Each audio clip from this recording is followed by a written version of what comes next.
Hello my dear friends and my dear viewer.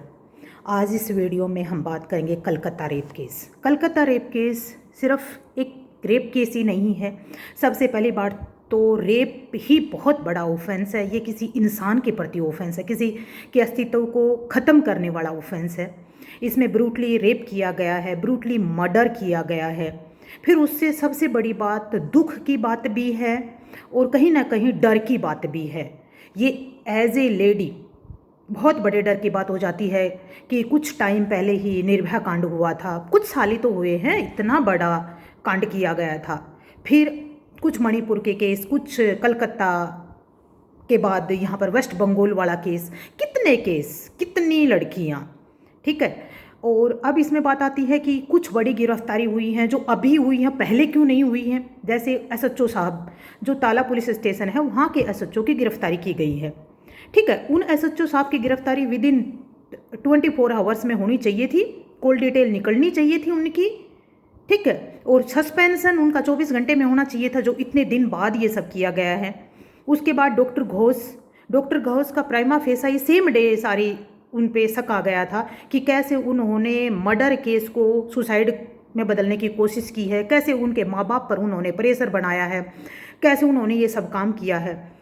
तो अभी एक लेटर उनके, जो लड़की है, बिटिया है, उनके माँ बाप ने एक लेटर सीबीआई को लिखा, जो सीबीआई को कुछ सवाल किए, उन सवालों के घेरों में आकर इन दोनों लोगों को गिरफ्तार किया गया। सबसे पहली बात कि जिस दिन 10:03 पर डॉक्टर घोष ने पुलिस को फ़ोन किया है और पुलिस को फ़ोन करने के बाद वहाँ से पुलिस 1 घंटे बाद आई है, ठीक है। इतनी दूर नहीं था पुलिस स्टेशन, वहीं था और 1 घंटे में पहुंची है पुलिस, और मर्डर केस में। दूसरी बात, भाई उनके सीडीआर को पहले क्यों नहीं निकाला, सीबीआई ने भी क्यों नहीं निकाला। पहले जैसे सीबीआई के हाथ में केस आया तो सीबीआई ने डॉक्टर घोष की सीडीआर को, एसएचओ की भी सीडीआर को क्यों नहीं निकलवाया, ठीक है। दूसरी बात, उसी टाइम न्यूज़ में पता चल गया था कि इन्होंने इसके माँ बाप पे इतना प्रेशर बनाया है, तो उस टाइम वो इन्वेस्टिगेशन उस तरफ जाना चाहिए था। ऑनरेबल सुप्रीम कोर्ट की इंटरफेरेंस आनी पड़ी। कहाँ तक ऑनरेबल सुप्रीम कोर्ट हर जगह डायरेक्शन देगा, फिर नीचे वाले कोर्ट, स्टेट गवर्नमेंट, पुलिस, ये क्यों है, सब कुछ ऑनरेबल सुप्रीम कोर्ट को करना है तो, ठीक है। वो सब कुछ यही सुनने के लिए बैठा रहेंगे, मतलब ऑनरेबल सुप्रीम कोर्ट यही सुनते रहेंगे, फिर तो बाकी मामले कहाँ जाएंगे, ठीक है। उसके बाद जब उन्होंने सेकंड अपोस्टेसी के लिए जब डिमांड की तो क्यों नहीं करवाई भाई। और उनका दाह संस्कार के लिए जब उनकी बॉडी गई तो 2 पहले थे, बॉडी पहले थी, उनसे भी पहले तुरंत उन्होंने दाह संस्कार करवा दिया कि अफरा तफरी करके बस इसको ख़त्म करवा दिया जाए। उस संजय रॉय पर जो एलिगेशन लगाया था, उस एलिगेशन को लगा के उसको एक मोहरा बना के और अपने सब दूर भागना चाहते थे, सारे बच जाएंगे। क्योंकि हमारी तो मेमोरी बहुत जल्दी फेड होती है ना, जनता की भी, लोगों की भी, बुद्धिजीवी लोगों की। क्योंकि आज ये केस 1 महीने 2 महीने बाद कोई दूसरा केस आ जाएगा तो ये सारी बातें भूल जाएंगे। जैसे अब से पहले भी कोई सुशांत केस, कोई पता नहीं क्या क्या केस, हम सब भूल जाते हैं, ठीक है। तो मेन बात ये है कि उन्होंने जो सवाल उठाए, उन सवालों पर सीबीआई ने गौर किया, सीबीआई की इन्वेस्टिगेशन उस आधार पर उस तरफ गई और उनकी गिरफ्तारी हुई। लेकिन अभी भी कब तक, और इनके ऊपर कितने आला अधिकारियों के या किसी और का हाथ है, ये कब तक, ठीक है। तो अभी तो न्यू लॉज आए हैं यार।